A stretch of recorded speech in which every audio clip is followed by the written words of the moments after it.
Hi friends, నమస్తే అండి. Welcome to vegetables magic. ఎక్కువ కష్టపడకుండా తక్కువ టైంలోనే పర్ఫెక్ట్ పులిహార ఎలా చేసుకోవాలో చూపిస్తానండి. నేను వీడియోలో చూపించిన విధంగా పులిహార పేస్ట్ని చేసుకుంటే ఎప్పటికప్పుడు మీరు పర్ఫెక్ట్గా పులిహార చేసుకోవచ్చు. ఇది అచ్చం గుళ్ళో పులిహార లాగే ఉంటుంది. ఫ్రెండ్స్, వీడియోలోకి వెళ్ళే ముందు చిన్న రిక్వెస్ట్, కొత్తగా చూస్తున్న వాళ్ళైతే please subscribe my channel. Friends, ముందుగా నేను ఇక్కడ ఒక 50 గ్రాముల చింతపండు తీసుకున్నానండి. దానిలోనే ఉండే పిక్క, దాని మీద ఉండే నార అంతా తీసేసి శుభ్రం చేసుకొని 1కి 2 సార్లు నీళ్లు పోసుకొని శుభ్రంగా కడుక్కోవాలి. ఇలా కడుక్కున్న చింతపండులోని చింతపండు మునిగేంత వరకు నీళ్లు పోసుకోవాలి. ఇలా నీళ్లు పోసుకున్న చింతపండు గిన్నెని పొయ్యి మీద పెట్టుకొని 5 నిమిషాలు హై ఫ్లేమ్ మీద ఉడకనివ్వాలి. ఇలా 5 నిమిషాలు ఉడికిన తర్వాత మన వీడియోలో చూపిస్తున్నట్టుగాను చింతపండు అంతా బాగా ఉడుకుతుంది. అలా ఉడికిన తర్వాత పొయ్యి ఆఫ్ చేసుకోవాలి. ఉడికిన చింతపండుని బాగా చల్లారనివ్వాలి. అలా చల్లారిన చింతపండు పేస్ట్ మిక్సీ జార్లోని వేసుకుని ఫైన్ పేస్ట్గా చేసుకోవాలి. ఇప్పుడు పొయ్యి మీద నేను ఒక గిన్నె పెట్టుకున్నానండి. దానిలో 1 టేబుల్ స్పూన్ ఆయిల్ వేసుకుంటున్నాను. నూనె కొంచెం వేడెక్కిన తర్వాత 1 టేబుల్ స్పూన్ ఆవాలు, 1 టీ స్పూన్ మెంతులు, కొంచెం కరివేపాకు వేసుకుంటున్నాను. మనం తాలింపు పెట్టుకున్న గిన్నెలోని ముందుగానే మనం చేసుకున్న చింతపండు పేస్ట్ని వేసుకోవాలండి. ఇలా వేసుకోవటం వల్ల మన పులిహార పులుసు అన్నది చాలా తొందరగా అయిపోతుంది. మన పులిహార పులుసులోకి 1 టీ స్పూన్ పసుపు వేసుకున్నానండి. దానిలోకి కొంచెం వాటర్ కూడా పోసుకుంటున్నాను. ఎందుకంటే మన పులిహార పులుసు చాలా చిక్కగా తీసుకున్నాం కదండి. ఇలా వాటర్ పోసి దాన్ని బాగా కలపడం వల్ల మన పులిహార పులుసు బాగా ఉడుకుతుందండి. నేను ఇక్కడ రుచికి సరిపడినంత ఉప్పు వేసుకుంటున్నానండి. ఉప్పు వేసుకుని దాన్ని బాగా కలుపుకుంటున్నాను. ఇలా కలుపుకున్న పులిహార పులుసు కొద్దిసేపు కొంచెం ఉడకనివ్వాలండి. నేను ఇక్కడ 1 టేబుల్ స్పూన్ బెల్లం వేసుకున్నానండి. తర్వాత ఒక 5 నిమిషాలు పొయ్యి ఆఫ్ చేస్తానన్నగా సన్నగా తరుక్కున్న పచ్చిమిరపకాయలు వేసుకున్నాను. ఇలా వేసుకోవడం వలన మనం పులిహార తినేటప్పుడు పచ్చిమిరపకాయలు ఒకసారి కొరుక్కొని తినండి. అవి పుల్ల పుల్లగా, కారం కారంగా ఉంటుంది. చాలా టేస్టీగా ఉంటుంది.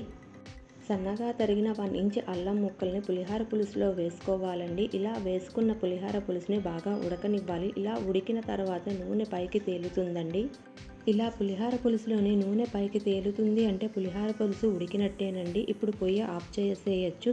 ఒక్కసారి ఉప్పు కూడా సరిపడిందో లేదో చెక్ చేసుకోండి. సరిపోతే ఇప్పుడే ఉప్పు వేసుకొని బాగా కలుపుకోండి. మన పులిహారలోకి రైస్ ప్రిపేర్ చేసుకుందామండి. ముందుగా 1 కప్పు రైస్ తీసుకున్నాను.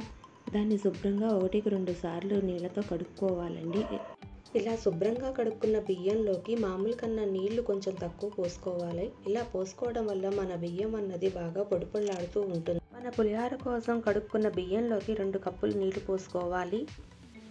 దీనిలోకి 1 teaspoon salt, 1 teaspoon oil, 1 teaspoon పసుపు వేసుకొని కుక్కర్ని హై ఫ్లేమ్లోని 2 విజిల్స్ వచ్చేంత వరకు ఉడికించుకోవాలి.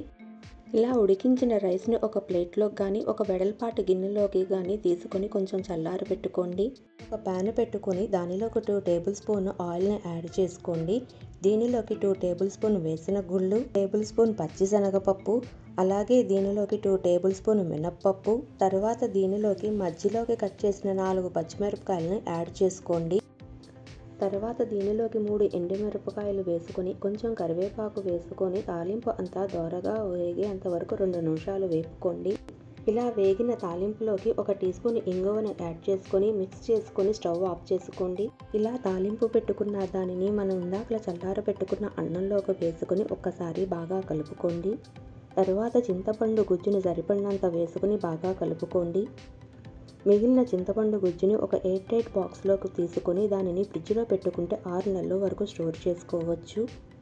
ఇలా మిగిలిన చింతపండులోకి మీకు ఎప్పుడు కావాలంటే అప్పుడు పులిహార తయారు చేసుకోవచ్చు. కొంచెం రైసు తాలింపు పెట్టుకుంటే అప్పుడే ఫ్రెష్గా చేసుకున్న పులిహార లాగా ఉంటుంది. దీనిలోకి సన్నగా తరిగిన కొత్తిమీర కొంచెం వేసుకొని బాగా కలుపుకోండి. ఇలా కలుపుకోవడం వల్ల మన పులిహార అన్నది చాలా టేస్ట్గా ఉంటుంది. కానీ కొత్తిమీర అన్నది పూర్తిగా ఆప్షనల్. ఇంతేనండి, ఎంతో రుచిగా ఉండే పులిహార తయారు చేయటం.